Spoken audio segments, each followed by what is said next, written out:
बल्कि मेरा बेटा पुत्र है, मैं इनसे बड़ा दुख मुझे क्या हो सकता है। मैं जा रहा हूँ घर छोड़ करके। होकर मैंने समझाया पिताजी, जंगल में जा करके अगर आपसे कोई कुछ हो जाए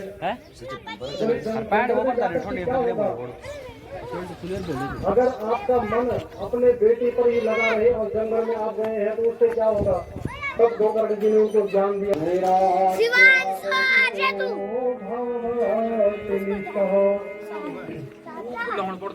गोकर्ण जी कहते हैं कि पिताजी जो हमारे जीवन में आप पुत्र कहते हैं, हाँ ठीक है कि हमारा जीवन यही तो है। आज थोड़ा वीडियो बनाते हैं। आदमी दो ही चीजों में, दो ही रस्सियों में बंधा हुआ है महाराज, दो ही रस्सियों से बंधा हुआ आपने, मैं और मेरा। गोकर्ण जी अपने पिताजी को समझा रहे हैं कि मैं और मेरा, हम इस शरीर को अपना मान चुके हैं कि शरीर को मैं बोलते हैं और मेरा क्या। तुम्हारा सत्य, चित और आनंद, तीन स्वरूप भगवान के बताए गए हैं। अगर मैं बोलूं तो सत्य क्या है, तो महाराज सत्य कहते हैं जो जब सृष्टि बनी तो उससे पहले कुछ नहीं था संसार में, तो उस समय अगर कुछ था तो केवल सत्य था। और जब सृष्टि का निर्माण हुआ तो उसमें भी सत्य रहा। और जब यह सृष्टि महाकालीन समुद्र में, प्रलय काल में समुद्र में विलीन हो जाएगी, तो उसके बाद भी जो बचेगा वह भी सत्य ही होगा। सत्य जो अविनाशी है, अविनाशी मैंने कभी समाप्त तो होने वाला नहीं है, जिसको अपवर्तित बोल सकते हैं हम, जो त्रिकालाबाधित है। मैं तीनों कालों में, सृष्टि के सृजन से पहले, सृष्टि के सृजन के बाद और प्रलय के बाद में भी जो बचता है तो केवल सत्य है, वही भगवान का स्वतः स्वरूप है। और सत्य चिद स्वरूप जो भगवान का है, वो चिद स्वरूप, अगर हम पर कुछ प्राणी में कुछ चेतना है तो वह भगवान का स्वतः स्वरूप है।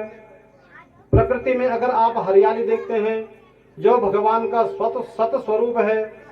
सूर्य भगवान में अगर आप प्रकाश देख रहे हैं, चंद्रमा में अगर प्रकाश देख रहे हैं, यह भगवान का सत स्वरूप है। सत का मतलब ये चित स्वरूप है, चित का नाम। देखो, मनुष्य जन्म लेता है लेकिन जब मरता है तो उसके बाद उसके शरीर तो वही है, लेकिन उसके पास उसके शरीर से गया क्या, कि हमने बोल दिया कि ये मर गया, तो क्या गया, शरीर तो वही है। दो आंखें, दो कान, नाक, मुंह सब वही है, सब है, हाथ पैर सब कुछ है, लेकिन उससे गया क्या कि हम बोलते उसको मृत घोषित कर देते हैं। तो उससे वो जो चेतना है उसके शरीर में, जो परमात्मा का स्वरूप है वो उससे, बाकी तो वो जो शरीर है पंच भौतिक तत्वों से मिलकर बना है। क्षिति जल पावक गगन शरीरा, ये पांच जो पृथ्वी जल वायु तेज और आकाश, ये पांच तत्व हैं, इनसे मिलकर शरीर बनता है। और यह जब चेतना प्राणी के शरीर से निकल जाती है तो फिर वही पांच तत्वों में वह मृत शरीर मिल जाता है। तो उसके शरीर से गया क्या, चेतना। देख लो, चेतना थी हाथ पैर, अगर हम हाथ हिलाते हैं तो किससे हिलाते हैं, हमारे शरीर में चेतना है, उसी से हमने सोचा कि हाथ हिलाना है, ये पुस्तक उठानी है, तो महाराज वो चेतना ही काम करती है, जो परमात्मा का स्वरूप है। यह परमात्मा का दूसरा स्वरूप है जो है चित स्वरूप, चेतना। और एक भगवान परमात्मा का तीसरा स्वरूप है आनंद स्वरूप। गलती से जिसको हम गलती से बोल देते हैं कि आज हम बाजार में गए और हमने अच्छी जलेबी खाई, ये किया वो किया, अच्छे रेस्टोरेंट में रुके या बड़ी गाड़ी में, अच्छी गाड़ी में, महंगी गाड़ी में बैठे, इसको हम क्या बोलते हैं, आज आनंद आ गया। या अच्छे महंगे कपड़े पहनते हैं, हम कहते हैं, हम सोचते हैं कि बड़ा आनंद आ गया। वो आनंद नहीं है, वो हम थोड़ा क्षणिक सुख है, लेकिन आनंद नहीं। अगर आनंद कुछ वस्तु है तो केवल मन की, ये आत्मा की वस्तु है। अगर आनंद कुछ वस्तु है तो आनंद आत्मा की है। वो आनंद को केवल आत्मा ही आत्मा ही पहचान सकता है, बाकी शरीर नहीं। तो इसलिए भगवान के तीन जो स्वरूप हैं, सत चित आनंद, तो सच्चिदानंद रूपाई विश्वोत्पत्त्यादि हेतवे, जो भगवान जिसके तीन स्वरूप है, सतचित आनंद और विश्वोत्पत्त्यादि हेतवे, जो विश्व की उत्पत्ति करता है, विश्व का पालन करता है और इस सृष्टि का प्रलय करता है, ऐसा परमात्मा। और तापत्रय विनाशाय, तीन प्रकार के तापों को विनाश करने की जिसमें शक्ति है। अब आप पूछेंगे कि तीन प्रकार के ताप कौन से हैं? तो तीन प्रकार के ताप जो हम जिसको दुख कहते हैं कि उसमें फलाने पे दुख आ रखा है या दुख लख रखा है, दुख क्या है? वो ताप ही है। ताप में क्या होता है? दुख होता है, कष्ट मतलब। तो कष्ट जितने भी हमारे जीवन में जितने भी कष्ट आते हैं वो इन तीन कष्टों के अंतर्गत ही आते हैं। वो तीन कष्ट कौन है? दैहिक, दैविक और भौतिक। इन्हीं तीन तापों के अंतर्गत वो सारे कष्ट जो है इन्हीं में समाहित हैं। अगर आप पूछे कि दैहिक कष्ट कौन सा है, तो दैहिक कष्ट देह से संबंधित जो हमारे शरीर में कष्ट होता है, हमारा हाथ में दर्द है, पैर में दर्द है, सिर में दर्द, ये दैहिक कष्ट, दैहिक ताप बोलते हैं इसको। एक दैविक होता है, दैविक माने देव का प्रकोप। हम कहते हैं कहीं जरा करने में मजबूर करता है कि हमारा पुत्र नौकरी नहीं लग रहा है, हमारा बेटा जो है ऐसे बेरोजगार घूम रहा है, नौकरी नहीं लगा, या हमारा बेटा हाई स्कूल पास नहीं हुआ, हमारा बेटा बस ऐसे बेरोजगार घूम रहा है, मैंने जो ये इस प्रकार नौकरी नहीं लगा, इस प्रकार का जो ताप होता है वह जो है भौतिक ताप में आता है। तो दैहिक, दैविक, भौतिक तीन प्रकार के ताप है। इन्हीं तापों के अंतर्गत जितने हमारे कष्ट हैं इन्हीं तीनों तापों के अंतर्गत समाये हैं।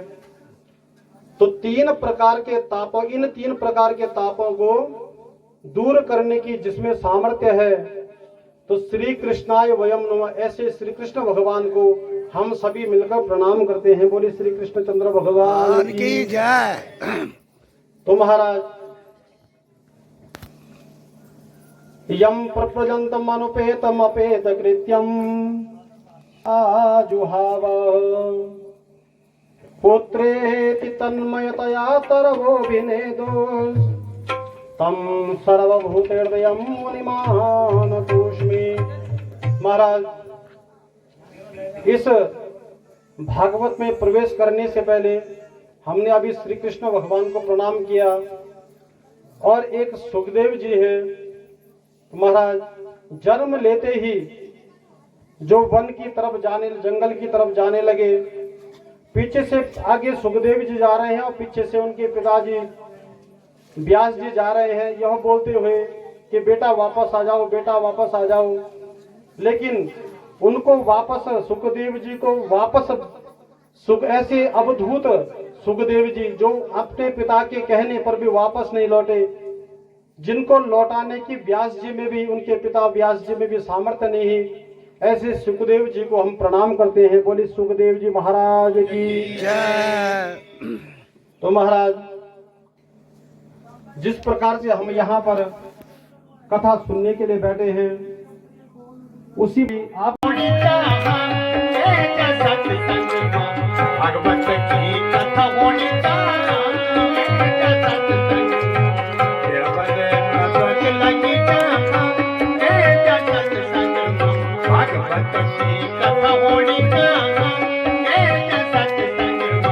भक्त लोग सब आया तेरा मंदिर माधुरी लगी भगवत की कथा होनी सत्संग भगवत की कथा होनी सत्संग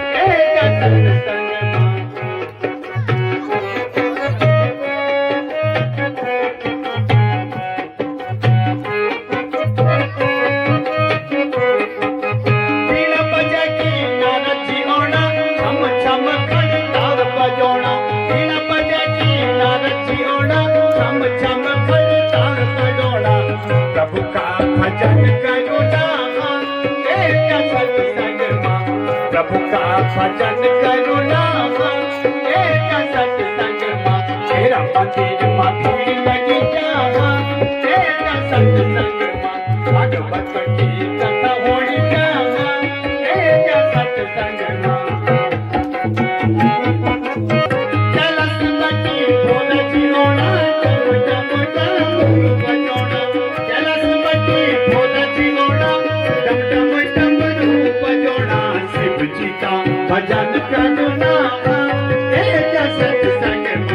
शिव जी का भजन करना तेरा सत्संग मां तेरा मंदिर मां भीड़ लगी तेरे जा तू सत्संग मां भगवत की कथा होनी चाहा तेरा सत्संग मां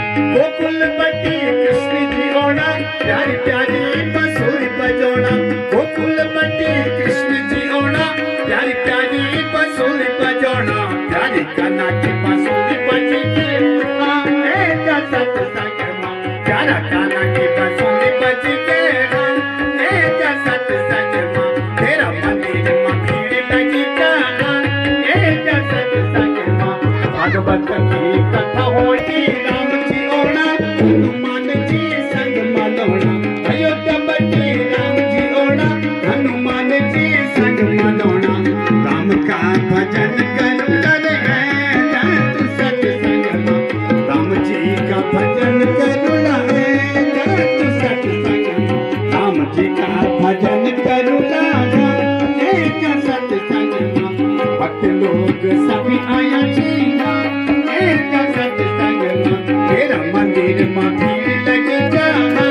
तेरा सत्संग मां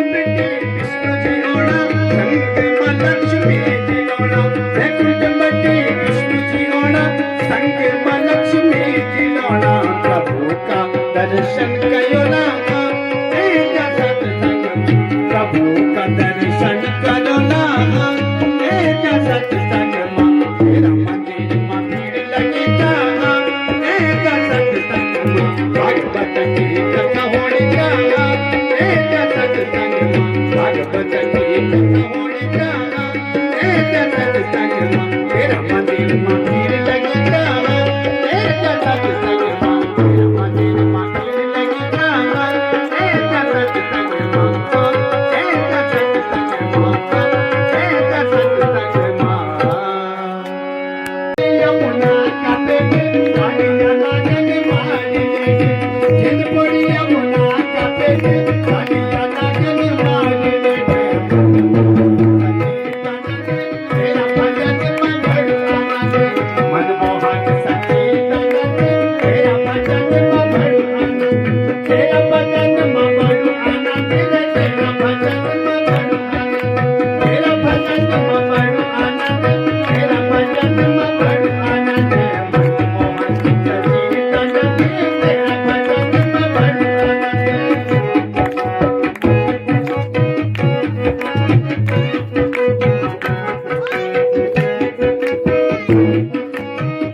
नागिन नागिन पूछती गई कब संग तेरा बाबा कोई नागिन नागिन पूछती गई कब संग तेरा बाबा कोई कब संग तेरा बाबा कोई बताओ नी तेरा भाग कोई कब संग तेरा बाबा कोई बताओ नी तेरे भाग कोई मनमोहन संगीत तेरा भजन बड़ू आनंद मनमोहन संगीत तेरा भजन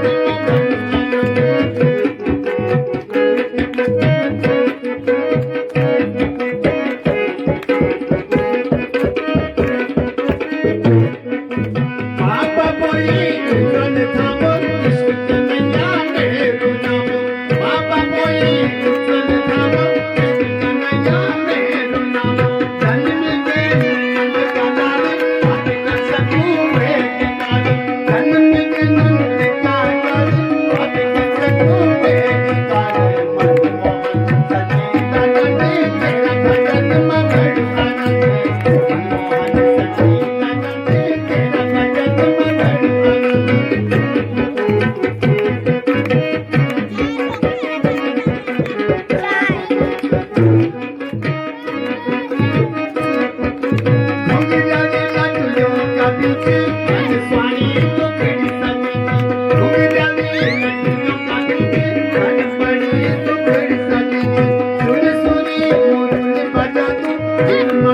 Thank you.